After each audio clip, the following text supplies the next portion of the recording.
आखिर दानवीर कर्ण ने देवराज इंद्र को युद्ध में किस तरह पराजित किया, चलिए जानते हैं। महारथी कर्ण एक बहुत ही उत्कृष्ट योद्धा और महान दानवीर थे। भगवान परशुराम जी ने स्वयं कर्ण की श्रेष्ठता को स्वीकार किया था। कर्ण महाभारत काल के एक ऐसे योद्धा थे जिन्हें अपने जीवन काल में बार बार अपमानित होना पड़ा। जन्म लेते ही उनकी माता ने उन्हें लोक लाज के कारण त्याग दिया था और जब शिक्षा लेने के लिए वह गुरु द्रोणाचार्य के पास गए तो उन्होंने कर्ण को सूत पुत्र होने के कारण शिक्षा देने से इनकार कर दिया था। गुरु द्रोणाचार्य के मना करने के पश्चात कर्ण को दूसरा विकल्प नजर नहीं आ रहा था, क्योंकि उस समय पूरे आर्यव्रत में गुरु द्रोणाचार्य के अलावा दूसरे कोई श्रेष्ठ गुरु नहीं थे जिन्हें धनुर्विद्या में महारत हासिल हो। फिर कर्ण को गुरु परशुराम जी के बारे में पता चला, जो कि पितामह भीष्म और गुरु द्रोणाचार्य के भी गुरु थे। लेकिन उस समय परशुराम जी केवल ब्राह्मण पुत्रों को ही शिक्षा देते थे, जिस कारण कर्ण भी ब्राह्मण का वेश बदलकर गुरु परशुराम जी के पास महेंद्र पर्वत पर चले गए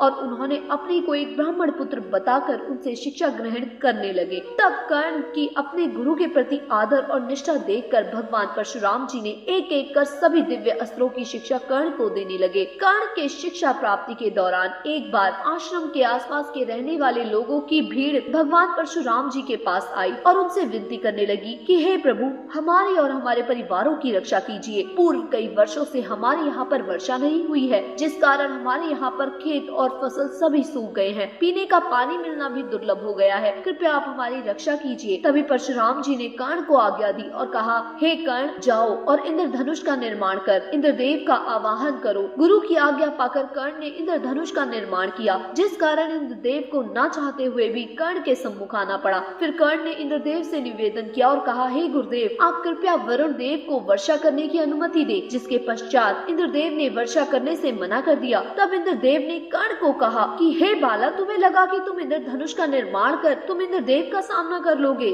मैं अगर चाहूँ तो तुम्हें पल भर में समाप्त कर सकता हूँ। इंद्रदेव के ऐसा कहने पर कर्ण ने इंद्रदेव को युद्ध के लिए आवाहन किया। फिर एक से बढ़कर एक दिव्य अस्त्रों का युद्ध चलता रहा। इंद्रदेव को यह नहीं पता था कि कर्ण भार्गव परशुराम जी के शिष्य हैं। इतने में कर्ण ने इंद्रदेव पर उन्हीं का अस्त्र इंद्रास्त्र का प्रयोग किया, जिस कारण इंद्रदेव को बहुत क्रोध आ गया। फिर इंद्रदेव जी ने अपने शक्तिशाली अस्त्र वज्र को प्रकट किया। यह देखकर कर्ण ने अपने गुरुदेव से प्राप्त शिव के सांभव अस्त्र का प्रयोग किया। सांभव अस्त्र की प्रचंड शक्ति को देखकर इंद्रदेव मन ही मन सोचने लगे कि अगर महादेव के दिव्य अस्त्र पर मैंने अपनी शक्ति का प्रयोग किया तो रुद्र के देवता प्रलय रुद्र बनकर संपूर्ण विनाश कर देंगे। फिर इंद्रदेव ने कहा, रुको कर्ण, मैं अपनी पराजय स्वीकार करता हूँ। इंद्रदेव ने पूछा, आखिर तुम हो कौन? मैंने किसी भी मनुष्य में इतनी शक्ति नहीं देखी जो महादेव के इस दिव्यास्त्र के अस्त्र की शक्ति का वहन कर सके। आखिर कौन हो तुम और कौन है वह महान गुरु जिनके तुम शिष्य हो? इतना कहते ही वहाँ पर भगवान परशुराम जी प्रकट हुए और फिर इंद्रदेव ने अपनी भूल के लिए क्षमा मांगी और फिर वरुण देव को वर्षा करने के लिए आज्ञा दी। इस प्रकार इंद्रदेव को कर्ण से पराजित होना पड़ा। अगर आपको हमारा ये वीडियो पसंद आया है तो कृपया करके शेयर करना, लाइक करना, सब्सक्राइब करना मत भूलिएगा। धन्यवाद।